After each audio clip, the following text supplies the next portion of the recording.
Hello everyone, आप देख रहे हैं फिजिक्स पर रे और मैं हूँ यश स्वामी, फर्स्ट ईयर एमबीबीएस स्टूडेंट। ठीक है ना। आपको सीरीज का पूरा प्लेलिस्ट आई बटन में मिल जाएगा। ठीक है ना, आप ऊपर जाके देख सकते हो। ठीक है, आपको इन वीडियो लेक्चर्स के जो पीडीएफ नोट्स हैं, शॉर्ट नोट्स जिसको आप बोलते हैं, वो टेलीग्राम ग्रुप पे मिल जाएंगे। ठीक है ना, तो डिस्क्रिप्शन में मैंने लिंक दिया है, आप वहाँ से जाके ग्रुप ज्वाइन कर लीजिए और वहाँ से डाउनलोड कर लीजिए। ठीक है ना, ये आपको चैप्टर को फास्ट रिवीजन करने के लिए बनाए गए हैं। ठीक है ना, जिससे आप फास्ट रिवाइज कर पाओ गाइस। ठीक है, तो आज अपन देख रहे हैं 12th का फर्स्ट चैप्टर इलेक्ट्रोस्टैटिक्स। ठीक है ना, तो अभी अपन शुरू करते हैं। ठीक है, तो देखो इलेक्ट्रोस्टैटिक्स का मतलब होता है इलेक्ट्रो मतलब चार्ज। ठीक है, स्टैटिक्स मतलब जो स्टेडी स्टेज में हो। ठीक है ना, तो सबसे पहली प्रॉपर्टी देखते हैं अपन, इलेक्ट्रिक चार्ज की प्रॉपर्टीज देखते हैं। तो देखो इलेक्ट्रिक चार्ज में क्या होता है, सिमिलर चार्ज आपस में रिपेल करते हैं, पॉजिटिव पॉजिटिव और नेगेटिव नेगेटिव को। अपोजिट चार्ज आपस में अट्रैक्ट करते हैं, पॉजिटिव नेगेटिव को, नेगेटिव पॉजिटिव को। ठीक है ना, ऐड लाइक नंबर अपन नॉर्मल नंबर के जैसे ऐड और इनको सब अट्रैक्ट कर सकते हैं गाइस। ठीक है ना, चार्ज ये क्वांटाइज क्वांटिटीज है, मतलब इसका फ्लो छोटे छोटे पार्टिकल के फॉर्म में होता है रेदर देन की पूरे बल्क के रूप में। ठीक है ना, आइसोलेटेड सिस्टम में चार्ज है ना वो कंजर्व्ड रहता है। ठीक है, चार्ज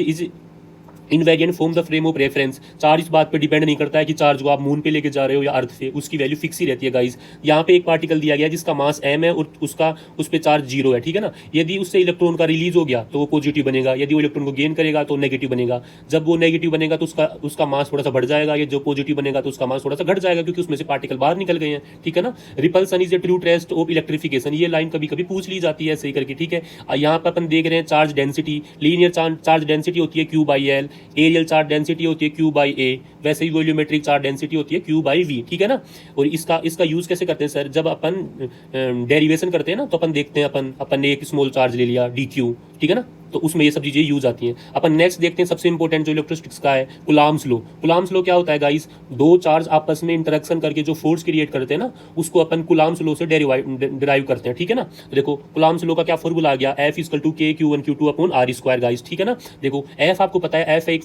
वेक्टर क्वांटिटी है। ठीक है, तो वेक्टर को जब ऐड करेंगे, मतलब खूब सारे चार्ज सिस्टम, मतलब ये हो गया चार्ज का सिस्टम, तो वहां कैसे लिखेंगे, F1 + F2 + F3। ठीक है ना, यहाँ पे अपन देख रखे हैं कुलाम्स लॉ का वेक्टर फॉर्म। ठीक है, वेक्टर फॉर्म का मतलब अपन ने उसको वेक्टर के रूप में डिनोट कर दिया है, ये एक यूनिट वेक्टर है। मतलब यहाँ पे क्या लिखा गया है, F21 का मतलब हो गया कि वन वाले चार्ज की वजह से 2 वाले चार्ज पे जो फोर्स लगाया गया है उसकी वैल्यू आ गई K(Q1Q2)/r21 की स्क्वायर, मतलब उन दोनों के बीच के डिस्टेंस का स्क्वायर, और ये उनके यूनिट वेक्टर को डिनोट कर रहा है। ठीक है, यहाँ पर ने देखा K(Q1Q2)/r², तो K की वैल्यू क्या होती है गाइस, K = 1/4πε0। तो K की दो वैल्यूज होती है, MKS वैल्यू होती है 9 × 10⁹। ठीक है, CGS वैल्यू होती है 1, और यही वैल्यू अपन मेनली यूज करते हैं न्यूमेरिकल्स में। ई नोट होता है डाइलेक्ट्रिक कांस्टेंट। ठीक है, के होता है डाइलेक्ट्रिक कांस्टेंट, ई नोट होता है इलेक्ट्रिक परमिएबिलिटी गाइस। ठीक है, तो देखो ई नोट की वैल्यू होती है 8.85 × 10⁻12 गाइस। ठीक है ना, और ई आर को बोलते हैं अपन relative permeability, electric permeability. Relative permeability को मतलब E medium upon E naught करके लिख सकते हैं गाइस। अपन यहाँ से ई मीडियम = ER/E नोट भी कर सकते हैं। ठीक है,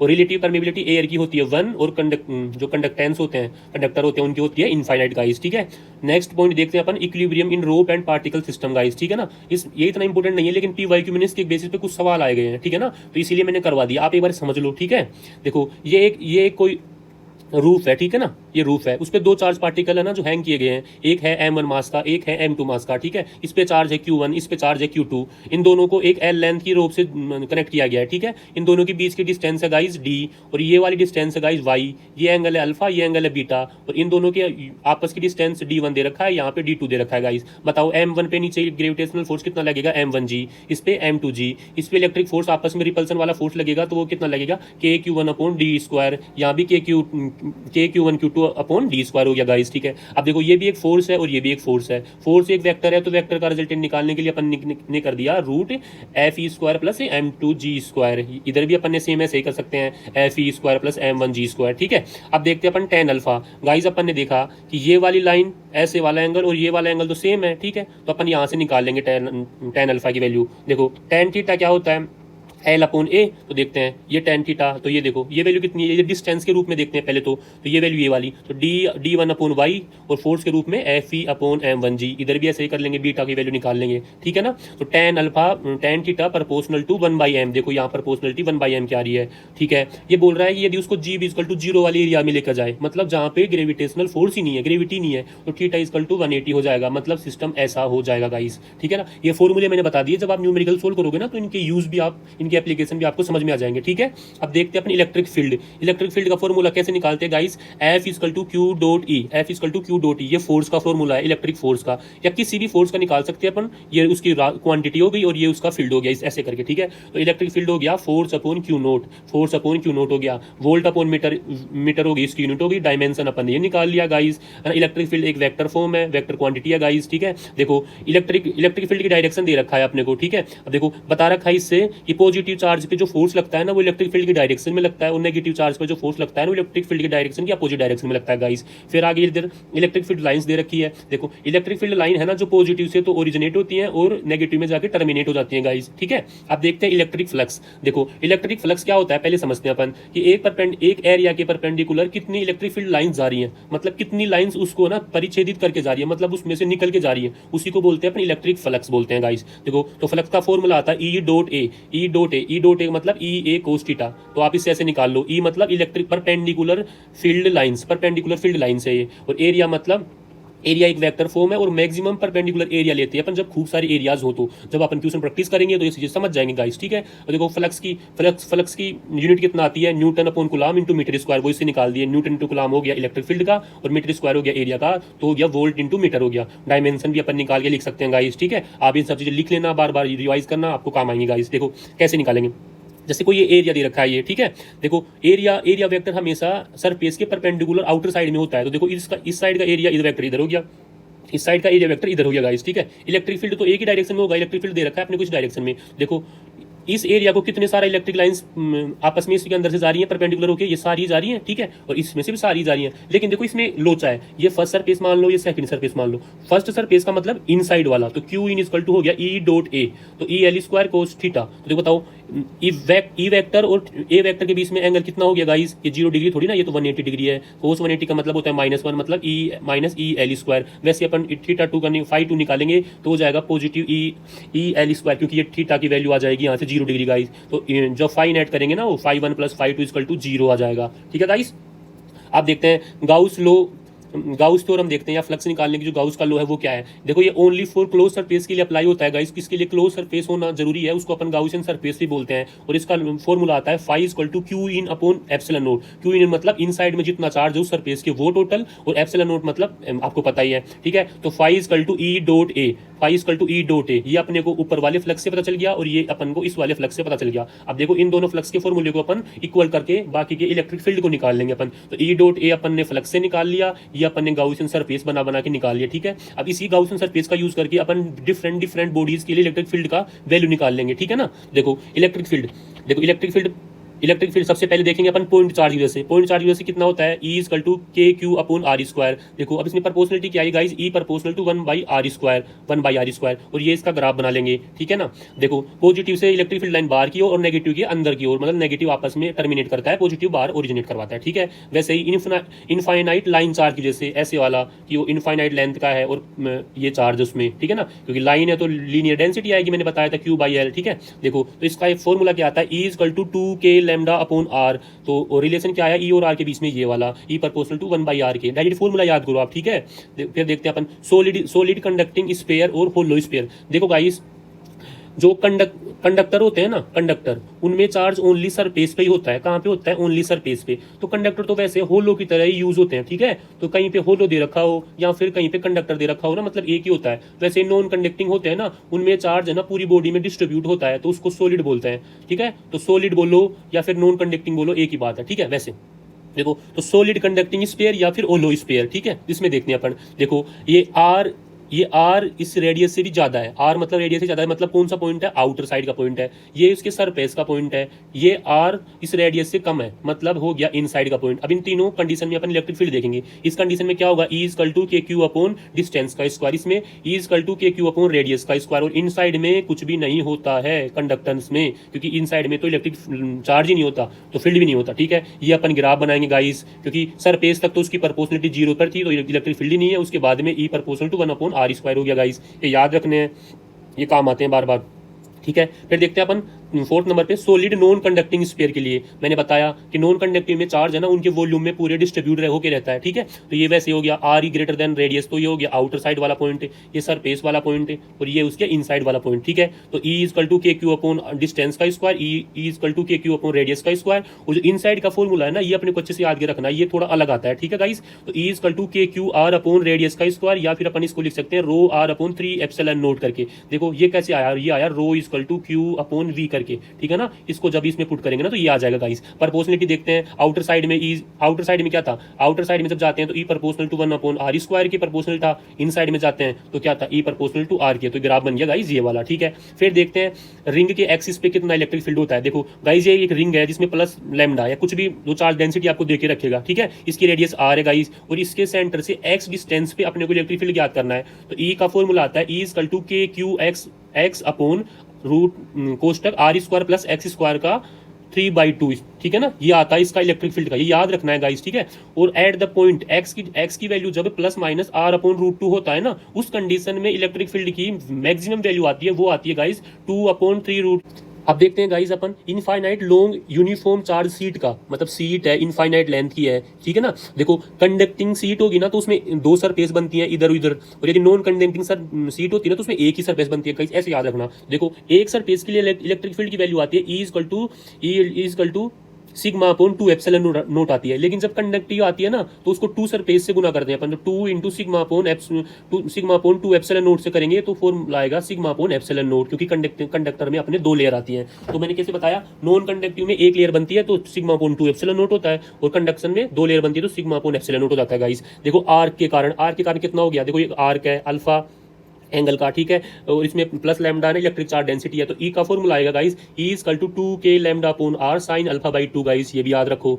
अब देखते हैं अपन आगे, इलेक्ट्रिक फील्ड अपन ने पूरा कर लिया। अब देखते हैं पोटेंशियल डिफरेंस और पोटेंशियल एनर्जी। गाइस ये सब चीजें है ना ओनली फॉर कंजर्वेटिव फोर्स के लिए डिफाइन होती है। अब आपको पता होना चाहिए कंजर्वेटिव फोर्स कौन से फोर्स होते हैं, वो फोर्स जो पाथ पे डिपेंड नहीं करते कंजर्वेटिव फोर्स कहलाते हैं गाइस। इसके एग्जांपल क्या क्या है, electric force, gravitational force, spring force और मैग्नेटिक फोर्स, ये सारे फोर्स अपने कंजर्वेटिव फोर्स है गाइस। देखो अब देखो जो कंजर्वेटिव फोर्स होते हैं ना उनके लिए मैकेनिकल एनर्जी का कंजर्वेशन का लॉ अप्लाई होता है, वो अपन वर्क पावर एनर्जी में पढ़ते हैं गाइस। तो मैकेनिकल एनर्जी का कंजर्वेशन क्या होता है, initial kinetic energy plus initial potential energy वो इक्वल होती है फाइनल काइनेटिक एनर्जी की और फाइनल पोटेंशियल एनर्जी गाइस, ठीक है। देखो पोटेंशियल एनर्जी का फॉर्मूला क्या आता है guys, U equal to Q into delta V, मतलब चार्ज इंटू पोटेंशियल डिफरेंस आता है। ये क्या आता है, पोटेंशियल एनर्जी का फॉर्मूला आता है, ठीक है ना। अब देखो तो W कंजर्वेटिव मतलब वर्क फॉर कंजर्वेटिव फोर्स कितना होता है guys, U initial minus U final, ठीक है। और W फॉर एक्सटर्नल फोर्स, या आप ऐसे बोल लो जो नॉन कंजर्वेटिव फोर्स या जिस फोर्स के बारे में अपने को दिया गया नहीं है ना उसके लिए वर्क का कितना फॉर्मूला आता है, work equal to minus W conservative, जो कंजर्वेटिव फोर्स होता है ना उसका नेगेटिव होता है। तो U initial minus U final को जब अपन नेगेटिव से मल्टीप्लाई करते हैं तो U final minus U initial हो गया, और फाइनल माइनस इनिशियल क्या होता है गाइस, डिफरेंस होता है, मतलब डेल्टा U, ठीक है। अपन जब U को लिख रहे हैं Q डेल्टा V, तो डेल्टा U को लिख सकते हैं ना Q डेल्टा U, ठीक है ना। तो Q इंटू डेल्टा V, और इसी का अपन स्टडी करते हैं। कभी भी पोटेंशियल और एनर्जी ये सब चीज़ें ना ये बिना रेफरेंस के स्टडी नहीं की जाती, इनका कोई रेफरेंस मान के फिर चेंज का स्टडी करते हैं अपन, ठीक है ना। रेफरेंस और बेसिस क्वांटिटीज हैं गाइस, ठीक है। देखो ये फॉर्मूला अपने को बहुत काम आएगा गाइस, अपने को इलेक्ट्रिक फील्ड से इलेक्ट्रिक पोटेंशियल उन दोनों का कन्वर्जन के लिए बहुत काम आता है। E इजकल टू होता है माइनस dV अपॉन dr, क्या होता है दोबारा बार बोलो, E equal to minus dV upon dr, ठीक है। देखो इससे अपन ऐसे भी कर सकते हैं dV equal to minus integration of E dot dr। ये फॉर्मूला बहुत काम आता है जब अपने को पोटेंशियल दे रखा होगा, इलेक्ट्रिक फील्ड पूछेगा, इलेक्ट्रिक फील्ड दे रखा होगा, पोटेंशियल पूछेगा। पर देखो गाइस मैं आपको ये यहाँ पे ये बताना चाहता हूँ, जो नेगेटिव साइन लगा हुआ है ना ये बता रहा है कि इलेक्ट्रिक फील्ड की डायरेक्शन में जाएंगे ना अपन तो पोटेंशियल अपना कम होता जाता है। जैसे कि अपन बता रहे हैं ये वाला, आगे मैंने शायद एग्जाम्पल भी दे रखा है आपको कि देखो एक पॉइंट ये है और एक पॉइंट ये है, A और B, ठीक है। तो VA ग्रेटर होगा VB के, मतलब इलेक्ट्रिक फील्ड की डायरेक्शन में गए तो पोटेंशियल अपना इंक्रीज हो गया, डिक्रीज हो गया गाइस, ठीक है। अब देखते हैं अपन पोटेंशियल। देखो गाइस मैंने लिख रखा है पोटेंशियल को V ना लिख के डेल्टा V लिखा है, क्योंकि ये अपने को रेफरेंस बेस्ड क्वांटिटीज हैं जिनको अपन कुछ रेफरेंस मान के स्टडी करते हैं, ठीक है। देखो अब पोटेंशियल देखते हैं पॉइंट चार्ज की वजह से, मैंने हाँ गाइस तो अपन देख रहे थे पॉइंट चार्ज की वजह से पोटेंशियल। आप देखो पोटेंशियल को आप ऐसे याद रखो, ठीक है ना, जब भी पोटेंशियल निकालना हो ना अपने को तो E डॉट R, मतलब जो इलेक्ट्रिक फील्ड थी ना उसको R से मल्टीप्लाई कर दो, ठीक है, R से मल्टीप्लाई कर दो। जैसे देखो यहाँ पे अपन E equal to minus dV upon dr लिख दिया, पोटेंशियल मतलब हो गया E डॉट डी आर, ठीक है। तो देखो इलेक्ट्रिक चार्ज की वजह से इलेक्ट्रिक फील्ड कितना आता था पॉइंट चार्ज की वजह से, तो वो आता था के क्यू अपॉन आर स्क्वायर। जब अपन इसको आर से मल्टीप्लाई करेंगे K Q upon R square into R, तो एक आर से एक आर चला गया, तो क्या बच गया के क्यू अपॉन आर। मतलब जो इलेक्ट्रिक फील्ड के फॉर्मूले आते हैं ना, उनमें से जो नीचे एक आर स्क्वायर होता है उसमें से एक आर कम कर दो, नॉर्मली ऐसे करते जाना है, ठीक है। तो पॉइंट चार्ज की वजह से इलेक्ट्रिक फील्ड क्या आ गया, के क्यू अपॉन आर, ठीक है। मतलब ये तो पोटेंशियल आ गया, तो पोटेंशियल एनर्जी कैसे निकाल सकते हैं, U equal to Q into delta V. U equal to हो गया के क्यू अपॉन आर, तो हो गया पोटेंशियल, और ये हो गया इससे चार्ज से मल्टीप्लाई करके पोटेंशियल एनर्जी निकाल सकते हैं, ठीक है। वैसे ही होलो स्फीयर या कंडक्टिंग स्फीयर देखो, है ना। अब देखो ये कौन सा, आर ग्रेटर देन रेडियस, मतलब आउटर साइड या सरफेस वाला या इनर साइड, डायरेक्ट अपन याद रखो, ठीक है। आपको पता है नीचे आर स्क्वायर आता था, फील्ड में नीचे आर स्क्वायर आता था, लेकिन यहाँ 1/r ही आएगा, ठीक है। देखो आउटर साइड में कितना होगा, के क्यू अपॉन आर डिस्टेंस वाला, सरफेस पे क्या होगा, के क्यू अपॉन रेडियस वाला, और इन साइड में भी क्या होगा, के क्यू अपॉन रेडियस वाला। मतलब इन साइड से लेके सरफेस तक इक्वी पोटेंशियल पॉइंट होता है, मतलब वहां पोटेंशियल चेंज ही नहीं होता है, चेंज तो केवल बाहर ही होता है, ये याद रखना है गाइस, ठीक है ना। सॉलिड स्फीयर या नॉन कंडक्टिंग स्फीयर मैंने बताया, ठीक है। यहाँ क्या हो गया, वही अपने को एक नीचे वाला कम कर देना, एक रेडियस कम कर देनी है, ठीक है। तो ये आउटसाइड वाला, ये सरफेस वाला, ये इनसाइड वाला। तो बताओ आउटसाइड वाला में क्या होगा, के क्यू अपॉन डिस्टेंस, और यहाँ पे के क्यू अपॉन रेडियस, और ये वाला बताया ये आपको इलेक्ट्रिक फील्ड में भी वहां भी अलग था, यहाँ भी अलग है। तो ये क्या होता है, वीपी मतलब पी पॉइंट पे पोटेंशियल, तो k Q upon 2r cube कोष्टक 3r स्क्वायर माइनस रेडियस का स्क्वायर। आप इसको ऐसे भी लिख सकते हो। देखो रेडियस और रेडियस को जब निकालेंगे तो कम से कम रेडियस तो यहाँ बचेगा आर स्क्वायर वाला, ठीक है, पता है आपको। देखो 2r स्क्वायर से एक काटेंगे तो कितना बचेगा, एक आर बचेगा, मतलब एक आर तो यहाँ बचना चाहिए, मतलब a1/r वाली प्रोपोर्शनलिटी आनी चाहिए, ठीक है ना, ऐसे, ठीक है। देखो वी सेंटर इक्वल टू होता है 3/2 वी सरफेस, ठीक है। तो देखो अपन ने सॉलिड स्फीयर वाले इलेक्ट्रिक पोटेंशियल भी कर लिया है, ठीक है गाइस। अब देखते हैं एक्सिस ऑफ रिंग, ठीक है ना गाइस। एक्सिस ऑफ रिंग में देखो वही है ये, अरे ठीक है, ये रिंग है, आर रेडियस की रिंग है, प्लस लैम्डा इसमें चार्ज इलेक्ट्रिक डेंसिटी आ गई, ये एक्स डिस्टेंस पे अपने से पूछ रहा है, तो आर और एक्स का अपन ने रिजल्टेंट निकाला, तो R square plus x square हो गया, तो वीपी आ गया K Q upon root R square plus x square guys, ठीक है। वैसे आर की वजह से अपन ने पोटेंशियल देख रहे हैं, तो वी इक्वल टू के लैम्डा अल्फा, के लैम्डा अल्फा, लैम्डा आपको पता है चार्ज डेंसिटी हो गई, अल्फा हो गया ये आर का एंगल हो गया, ठीक है। और अल्फा की वैल्यू अपने को रेडियन में पुट करनी है, और के आपको पता ही है इलेक्ट्रिक कोफिशिएंट हो गया। अब देखते हैं guys last point, electric dipole. देखो डाइपोल कैसे फॉर्म होता है, दो अपोजिट चार्ज का मतलब हो गया प्लस और माइनस, दो अपोजिट चार्ज को सेम क्वांटिटी, इनकी वैल्यू सेम होनी चाहिए, वैल्यू सेम होनी चाहिए और साइन अपोजिट होना चाहिए। इनको जब बहुत कम डिस्टेंस मतलब अल्प डिस्टेंस माइनर डिस्टेंस पे रखते हैं ना, तो जो सिस्टम बनता है उसको इलेक्ट्रिक डाइपोल बोलते हैं, ठीक है। ये 12th में आप पढ़ के आए हो, ठीक है ना। देखो इलेक्ट्रिक डाइपोल, पहले अपन डाइपोल देखते हैं। Dipole is P equal to Q into DL, DL मतलब माइक्रो डिस्टेंस, मतलब छोटी सी डिस्टेंस है, ठीक है। देखो P एक वेक्टर क्वांटिटी है, इसकी डायरेक्शन होती है नेगेटिव से पॉजिटिव की ओर, इसकी डायरेक्शन होती है नेगेटिव से पॉजिटिव की ओर गाइस, ठीक है ना। अब देखो डाइपोल, अब देखो ये डाइपोल देख लिया अपन ने। अब डाइपोल की वजह से क्या क्या देखेंगे अपन, इलेक्ट्रिक फील्ड देखेंगे, पोटेंशियल देखेंगे, वो देखेंगे एनर्जी देखेंगे, पोटेंशियल एनर्जी देखेंगे, और वर्क भी देखेंगे, ठीक है, और टॉर्क देखेंगे, ठीक है, और टाइम ट्रेवल भी देख लेंगे, वो अपन एसएसएम में पढ़ते हैं लेकिन यहीं पे देख लेंगे, ठीक है ना। ये सब चीजें देखते हैं अपन इलेक्ट्रिक डाइपोल की, ठीक है। देखो डाइपोल की वजह से इलेक्ट्रिक फील्ड देखो, पहले तो अपन एक डाइपोल बना लिया, ठीक है, पॉजिटिव चार्ज और नेगेटिव चार्ज, दो अपोजिट एंड सेम वैल्यू के चार्जों से जो सिस्टम बनता है उसी को डाइपोल बोलते हैं। तो अपन ने पॉजिटिव और नेगेटिव को पास रख लिया डी डिस्टेंस पे, ठीक है ना।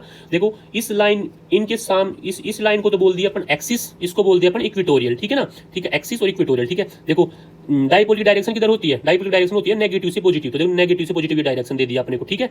ये तो अपन ने बना दिया नॉर्मल डाइपोल को, समझ लिया, ठीक है। अब देखो इलेक्ट्रिक फील्ड का जो कॉम्प्लेक्स फॉर्मूला होता है ना, ये सब अपने को याद रखना है। देखो वो क्या होता है, E equal to K P upon R cube root 3 cos square theta plus 1, ये याद रख लेना है अपने को, ठीक है, ये अपने को याद रख लेना है, ठीक है। अब देख इसको दो केस हो सकते हैं, या तो एक्सिस पे पता करने के लिए बोल सकता है अपने को, या फिर इक्वेटोरियल पे पूछ सकता है, ठीक है। जब एक्सिस पे पूछेगा तो ऐसे डाइपोल था, ऐसे एक्सिस है, तो थीटा कितना आ गया 0 डिग्री। जब कोस थीटा 0 की वैल्यू कितनी होती है 1, जब इसमें वैल्यू पुट करेंगे तो ई एक्सिस आ जाएगा 2 के पी अपॉन आर क्यूब। वैसे इक्वेटोरियल पे इक्वेटोरियल क्या होता है, ये तो एक्सिस था, इक्वेटोरियल ऐसे, तो एंगल कितना हो गया 90, तो कोस 90 की वैल्यू कितनी होगी 0, तो इक्वेटोरियल कितना हो गया के पी अपॉन आर क्यूब, यहाँ था 2 के पी अपॉन आर क्यूब, यहाँ था के पी अपॉन आर क्यूब। वैसे ये देखते हैं potential due to electric dipole, ठीक है गाइस।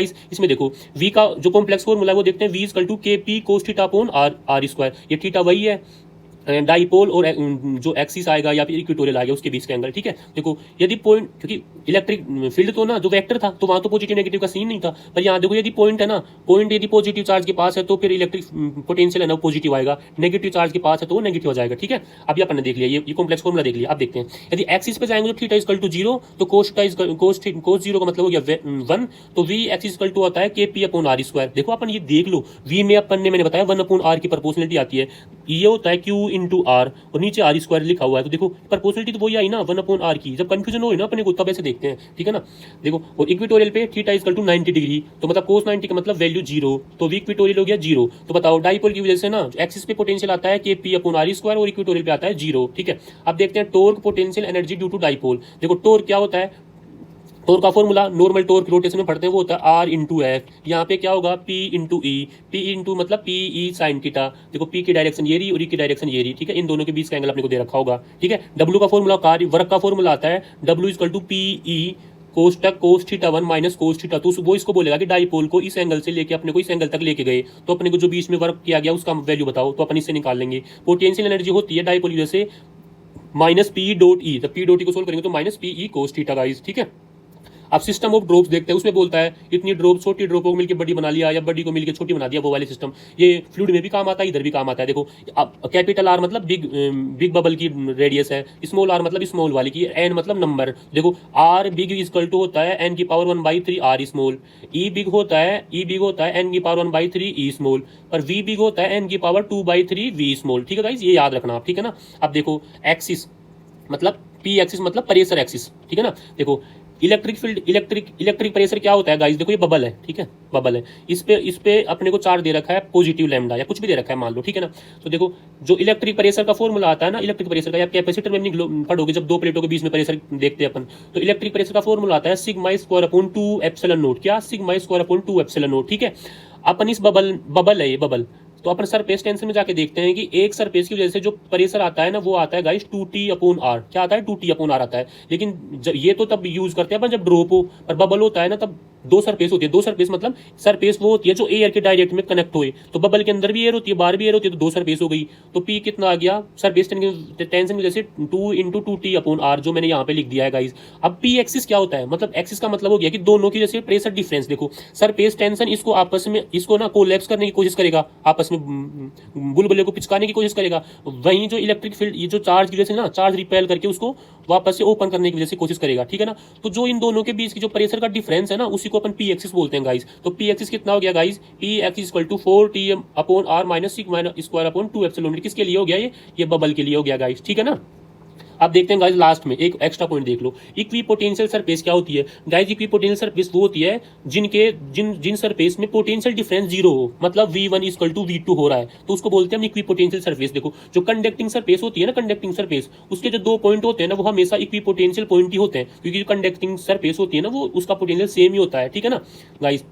अब देखो मैंने आपको ये भी बताया था कि आप बताओ कि इलेक्ट्रिक फील्ड में जाते हैं ना, इलेक्ट्रिक फील्ड की डायरेक्शन में पोटेंशियल डिक्रीज होता है गाइस। तो आप बताओ मेरे को इनका सीक्वेंस बताओ। देखो ये दोनों तो सेम डायरेक्शन में हो गए, सेम जगह पे हो गए, तो ये तो इक्विपोटेंशियल सरफेस हो गए, मैंने बताया है ना। ये भी याद रखना है आपको इक्विपोटेंशियल सरफेस की इलेक्ट्रिक फील्ड की परपेंडिकुलर डायरेक्शन हमेशा इक्विपोटेंशियल लाइन ही होती है, ठीक है। देखो ये इलेक्ट्रिक फील्ड की परपेंडिकुलर है तो ये हमेशा ये इक्विपोटेंशियल लाइन होगी। देखो VC और VA का पोटेंशियल तो सेम है, पर VB तो इलेक्ट्रिक फील्ड की डायरेक्शन में चला गया ना गाइस, तो इसका पोटेंशियल तो कम हो गया इनके मुकाबले में, तो अपन इसको ऐसे लिखते हैं गाइस, ठीक है ना। Thank you guys, please like share and subscribe the channel and join the Telegram group for the PDF or R physics formula sheet. Thank you.